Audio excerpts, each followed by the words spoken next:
Naazreet moo Adaamaa maqaan isaa inni sirriin garuu biyyi kun maalidha? Jechi koo jalqabuma isaayyuu maqaan Naazreet jedhu kun eessumaadha kan inni dhufe? Magaalaa kanaaf jalqaba Adaamaa moo Naazreettu kenname?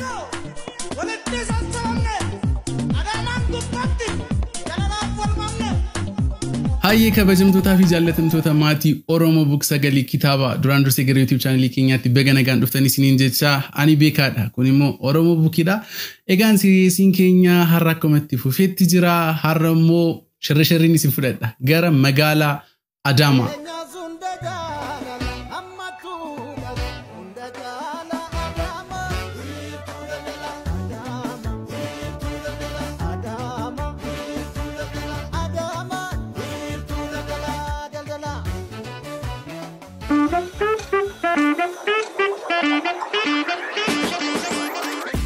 Naazreet moo Adaamaa maqaan isaa inni sirriin garuu biyyi kun maalidha? Jechi koo jalqabuma isaayyuu maqaan Naazreet jedhu kun eessumaadha kan inni dhufe? Magaalaa kanaaf jalqaba Adaamaa moo Naazreettu kenname? Gaaffilee kana hundumaaf deebiin inni sirriin weebsaayitii oromobook.com irra jira. Egaan kabajamtootaa fi jaallatamtoota hordoftoota keenya joota murtaa'oon gara duubaatti deemtanii YouTube channel keenya irratti yoo ilaaltanii siriyeesii garaa isiniif fidaa turre. Siriyeesiin keenyas immoo kitaabota afaan Oromoo barreeffamaan jiran gara sagaleetti jijjiiramanii haala baay'ee nama hawwataniin weebsaayitiin Oromoo Book Sagalee kitaabaa isiniif kaa'ee jira. Egaan achirra gallee kitaabota garaa seenaa, asoosama, saayikooloojii fi wantoota garaa akka fuunee ilaalle maal akka yaadnu kitaabni sun 10 keessaatii meeqa akka kenninuuf review isaan goonee trailerii garaa isaaniif hojjennee isin biraan gahaa turre. Egaan torbee darbeetii immoo kaasee xiqqoo ishee halluu wayii viidiyoo keenyatti daballeerra. Innis maalidha? Weebsaayitiin Oromoo Book namoonni baay'een kan isaan yaadanii kitaabota asoosama, saayikooloojii, seenaa fi wantoota akkasii qofatu irra jira jedhaniitu yaadu. Garuu miti. Sababni isaas weebsaayitiin oromobook.com kitaabota seenaa fi asoosama wantoota garaagaraatti dabalatee biiroo aadaa fi turizimii Oromiyaa duukaa waliin ta'uudhaan seenaawwan magaalota garaagaraa achirratti bifa sagaleedhaan haala baay'ee nama hawwatuun isiniif kaa'eetu jira. Seenaan magaalaa Amboo, Jimmaa, Adaamaa, Bishooftuu, Shaashamannee kanaaf hin jiru. Callistanii dhuma Google irratti oromobook.com jechuudhaan search gootu achumaan erga keessa galtanii booda akkaawuntii keessan bantanii books isa jedhu jala seenuudhaan seenaawwan magaalota garaagaraa kan dhiyaatan front page irrattidha kan isiniif dhufu. Seenaa magaalaa baruu barbaadan akkaataa hundeeffama isaa, moggaafama isaa fi garaagaraa kan baruu barbaadan simply click godhaati ittiin bashannanaa, ittiin bohaaraa irraati baradhaa fi wanta isin ittiin mi tokko immoo bilisadha. Egaan viidiyoo keenya har'aatti haa deebinuuti. Viidiyoon keenya har'aa kan irratti xiyyeeffatu seenaa magaalaa Adaamaadha.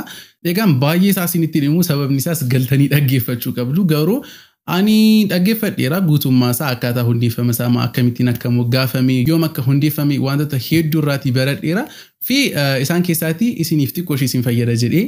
Egaan ani xiqqoo ishee waan hin dubbisiif gaaffii xiqqoo tokko ishee isin gaafadha. Gaaffii hunduma isaaf immoo sekendii 5 isiniif kenna. Sekendii 5 kana gidduutti waa'ee magaalaa Adaamaa deebii naa kennitu jechuudha. Gaaffiin kun inni jalqabaan magaalaan Adaamaa bara kamidha kan inni hundaa'e?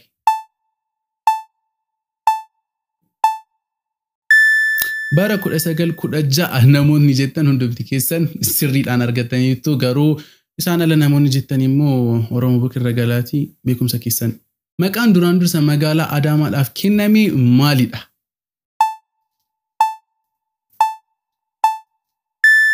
Egaan magaalaa Adaamaadhaaf maqaan duraan dursa kennameef magaalaadhuma Adaamaadha jettanii namoota deebistaniif kongiraa argattaniitu. Garuu Naazreet manaaman qabxarsee sirrii miti. Beekumsa dabalataa argadha ammas Oromoo Book irra galaati. Egaan waa'ee moggaafama maqaa magaalaa Adaamaa yookaan immoo waa'ee dhuma maqaa magaalaa Adaamaa maaliif namoonni kaasanii Naazreet Adaamaa jedhanii akka wal falmii taasisan anaaf qofa osoo hin taane guutummaadhuma Oromiyaadhaaf iyyuu gaaffii natti fakkaata. Sababni isaas seenaadhaan gara duubaatti deebinee yoo ilaalle biiroo aadaa fi turizimii Oromiyaa qofa osoo hin taane namootumti magaalaa Adaamaa keessa waggoota dheeraadhaaf jiraatanii fi namoonni beekumsa isaa qaban sirriittidha kan isaan isinitti himan evidensii yookaan immoo ragaa qabatamaa duukaa jechuudha. Kana malees immoo teeritorii tokko amma fakkeenyaaf namoonni yookaan immoo saboonni tokko gara teeritorii gara biraatti deemanii achi erga qubatanii booda teeritorii sanaaf maqaa laachuu jechuun I think it's illegal yookaan immoo seeraan ala natti fakkaata. SJS jiraattonni magaalaa Bishooftuu gara Bahar Dar deemanii Bahar Dar erga deemanii booda no maqaan magaalaa kana Bahar Dar osoo hin taane Bishooftuudha jedhanii akka wal falmuu jechuudha. jechi koo amma fakkeenyaaf yaadame jiraatonni magaalaa Bishooftuu gara Bahar Dar deemanii ergaachi qubatanii booda waggoota murtaa'uudhaaf jiraatanii no magaalaan kun Bahar Dar osoo hin taane Bishooftuudha maqaan isaa jedhanii otoo haasa'anii ridiculousdha yookaan immoo seeraan aladha jechuudha.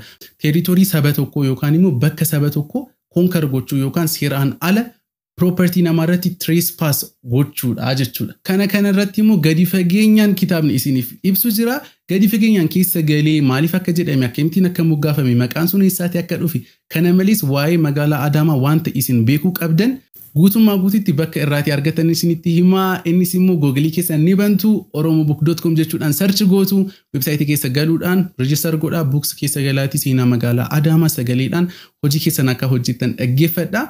Mee waa'ee magaalaa Adaamaa isin immoo wanta beektan wanta adda ta'e wanta unique ta'e komentii jalatti nu barreessaa. Mee jiraattonni magaalaa Adaamaa immoo laayikiidhaan nutti agarsiisaa. Egaan kun Oromobook sagalee kitaabaadha. Viidiyoo keenya har'aa immoo kan isiniif dhiyeessaan beekaadha. Torbee amma sagantaa biraadhaa walitti deebinutti torbeen gaarii isiniif haa ta'u.